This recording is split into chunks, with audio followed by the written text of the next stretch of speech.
در فرمای شیرین مولی رقم یک کوپراتیو تجارتی زودپروری نوحه بوسه برای دوره زمستان سال آینده از حاضر این شب و روزها چروداران به جمع‌آوری و ذخیره خوراک چرو مشغول هستند.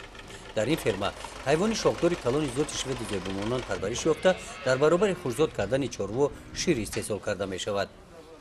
از روز 20 اپریل ما در چاه ذخیره کرده استادیم. با امروز را حاضر 100 تن در چاه پخش کردیم. هر روز غیر اونه که هر روز باز 2.5 تا 2.7 تن خوراک سبز به حیوان میدیم.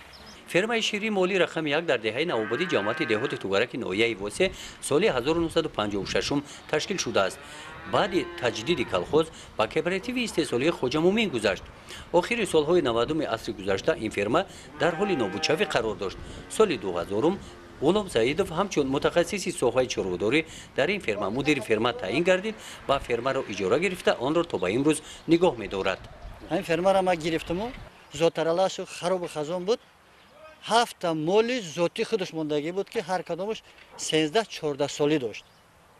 خب همینا را با طرز سونی بردارکنی تشکیل کردیم. این سال 90,000 تشکیل کردیم. از همین یک تا گوساله گرفته همینا با 242 سر آوردیم رسوندیم.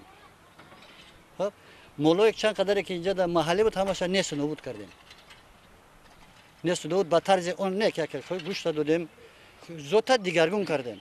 من حاضر زوت تازه کرده همین فرمایی که حاضر شما ایستادید با وزارت کشاورزی با دیگر ناحیه‌های تابع جمهوری از اینجا تا 12 سر برده بود. غیر از این در وقتش اینجا در 4 فرما وجود داشت. هر یک فرما دا و طرز اون در یک سال تا 20-22 سر میدادیم. غیر اونی که با فروش ببروردیم با دیگر ناحیه‌ها هر سال 20-22 سر میفروختیم. خوجگی در درآمد میکردیم. هم کار فرما پیش میرفت هم کار خوجگی. در سمت خوشزاد گردانیدن چروا از تجربه پیشقدم استفاده نموده طریق باردارکنی سونی سرشمار نسل نوی چروا زیاد کرده می شود. برای خوشزاد کردن چرواهای شخصی هم ساکنان به اینجا مراجعت میکنند. این گوساله از نسل ذات شوید و زیبا مانند ایرانی هستند. برای زیاد نمودن سرشمار چروا تشکیل کارخانه های کارکرد شیر و تاسیس جایهای نوی کاری اینجا امکانات های قلای موجود می باشند. حاضر در اینجا در 7 اویلا کار میکند. یعنی که نون نمک شاملی یافته میخورد. امکانیت داریم که تو 17-18 اویلا نون یافته خورده میتوند. با آن شرطی که دست ما الا باشد و ما کارمون خدمت بریم.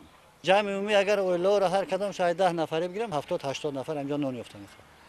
فرمای شیرین مولی رقم یک از یابی درآمدی مبلغ‌های وارد گشته تا امروز با طور اجاره فعالیتش را نگاه داشته از کوپراتیو استحصالی خوجمومین با جای دستگیری ضرر دیده است.